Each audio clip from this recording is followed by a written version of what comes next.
गोबर मूत खाने वाले लोग, इनको आप हिंदू से मत जोड़िए, हिंदू से मत जोड़िए, ये सनातनी हो ही नहीं सकते, ये देशद्रोही है। कुत्ता बिलाई के भौंके से हिंदू राष्ट्र बन जाएगा। हिंदू धर्म कभी भी हिंसा फैलाना नहीं सिखाता है, और ये लोग हर जगह जो हिंसा करने लगे हैं, ऐसा करने इन्हीं लोग की वजह से हमारा जो देश है वो गृह युद्ध की तरफ जा सकता है। जो गांधी जी को नहीं मानते वो देशद्रोही है, खुल के बोल रहे हैं। जो गांधी जी को नहीं मानते हैं वो देशद्रोही है। तो करें ईश्वर का नाम लेंगे लेकिन अल्लाह का नाम नहीं लेंगे। तो तुम बापू सभागार में क्यों खड़े थे भाई?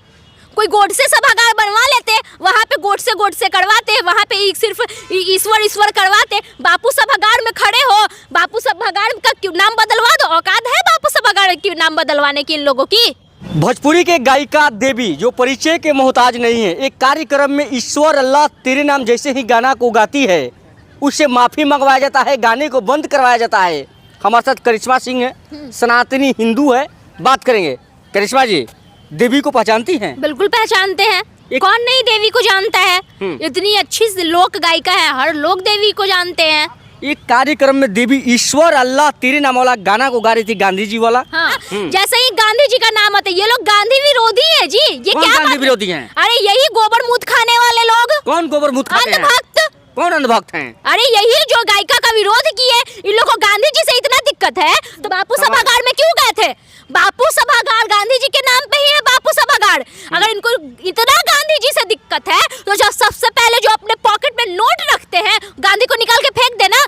बहुत बड़े गांधी जी के विरोधी है ना, तो काहे गांधी पॉकेट में लेके चलते हैं? गोडसे को मानते हैं तो गांधी जी का नोट क्यों रखते हैं? अब इनको इनकी इतनी औकात है तो वहाँ पे तो ये लोग कुत्ते की झुंड बना के देवी जी को तो देवी से माफी मंगवाने का काम किए हैं।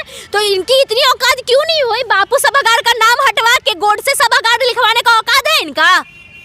बापू सभागार का नाम हटवा के गोडसे सभागार लिखवाने का औकात है? ये टुटपुइये जो गोबर भक्त है, ये बोलते हैं कि हम बीजेपी को सपोर्ट करते हैं, तो बीजेपी के जो मेन लीडर है, जो हमारे प्रधानमंत्री जी हैं, वो तो एकता की बात करते हैं। अभी देखिए 25 दिसंबर को ही गए थे, चर्च में गए थे, वहाँ पे जाके कैंडल वगैरह सब कुछ जला के आए हैं।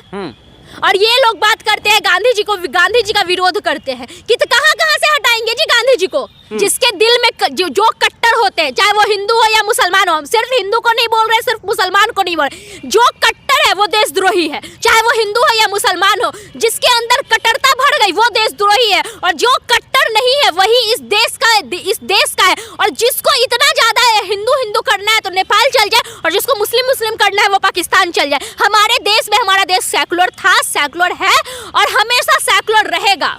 आप कह रहे हैं सेकुलर रहेगा हमेशा? हाँ बिल्कुल रहेगा। इसको हिंदू राष्ट्र बनाने अरे कुत्ता बिलाई के भौंके से हिंदू राष्ट्र बन जाएगा? हिंदू राष्ट्र नहीं बनेगा। कुत्ता बिलाई के जो हमारे संविधान लिखे, ये लोग तो अंबेडकर का भी विरोध करता है जी।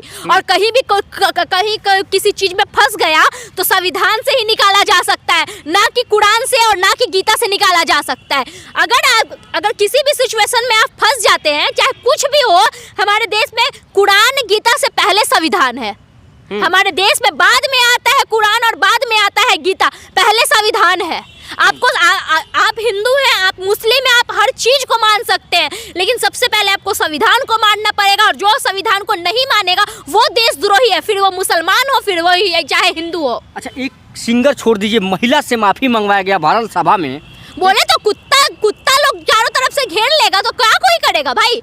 तो उन लोग कुत्ता था, चारों तरफ से घेर लिया उनको, कुत्ता ही ना बोलेंगे। अच्छा गाना तो है रघुपति राघव राजा। लोग कह रहे हैं कि ईश्वर का नाम लेंगे लेकिन अल्लाह को नहीं लेंगे। क्या लोग कह रहे हैं ईश्वर का नाम लेंगे लेकिन अल्लाह का नाम नहीं लेंगे? तो तुम बापू सभागार में क्यों खड़े थे भाई?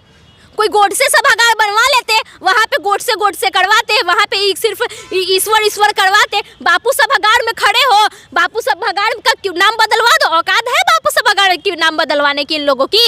बिल्कुल। जो गांधी जी को नहीं मानते वो देशद्रोही है, खुल के बोल रहे हैं। जो गांधी जी को नहीं मानते हैं वो देशद्रोही है। गांधी जी को ये देश जो है गांधी जी के नाम से भी जाना जाता है, आपको पता होना चाहिए। कल लोग कह देंगे कि आप भी हिंदू नहीं हैं।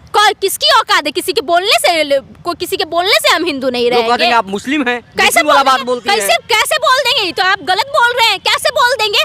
हम सेकुलर हैं, हम बोलते खुल के बोलते हैं हाँ सेकुलर है, और इस देश में हिंदू मुस्लिम सबको बराबर सम्मान मिलता है, सम्मान मिलता रहेगा। और ये देश हिंदू मुस्लिम सिख ईसाई सब का है।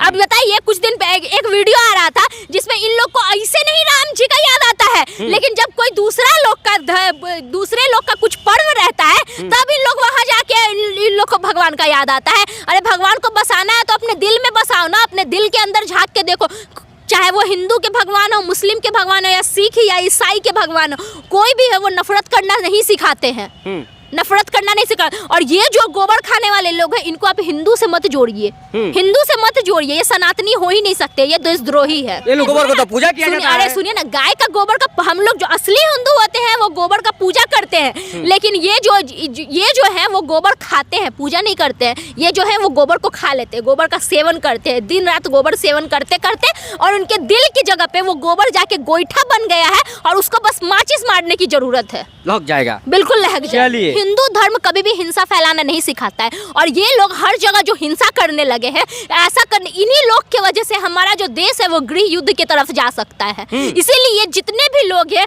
और जो भी पढ़े लिखे लोग हैं, जितने भी लोग हैं, उनको अब ये समझ, देखिए हमारे देश के प्रधानमंत्री सिख थे और राष्ट्रपति मुस्लिम थे, तब हम हिंदू खतरे में नहीं आ गए। आज सब कुछ हिंदू है, फिर भी देश खतरे में कैसे आ गया भाई? थे ना मनमोहन सिंह और एपीजे अब्दुल कलाम, राष्ट्रपति थे एपीजे अब्दुल कलाम, मनमोहन सिंह प्रधानमंत्री थे, तब तो हमारे देश को कोई खतरा नहीं था, कोई दिक्कत नहीं हुआ। आज सब कुछ हिंदू है, फिर कैसे हिंदू खतरे में आ गया भाई? फिर कैसे हिंदू खतरे में आ गया? कुछ हिंदू खतरे ना बनाया जा रहा है। ये देश ऐसा है ना, यहाँ पे हिंदू खतरे में, ना यहाँ पे मुसलमान खतरे में है। और जिन लोगों को लगता है कि हिंदुस्तान में हिंदू मुस्लिम खतरे में है, तो बगल में ही नेपाल है और बगल में ही पाकिस्तान है, चले जाइए ना नेपाल और पाकिस्तान, क्यों आप हिंदुस्तान में है?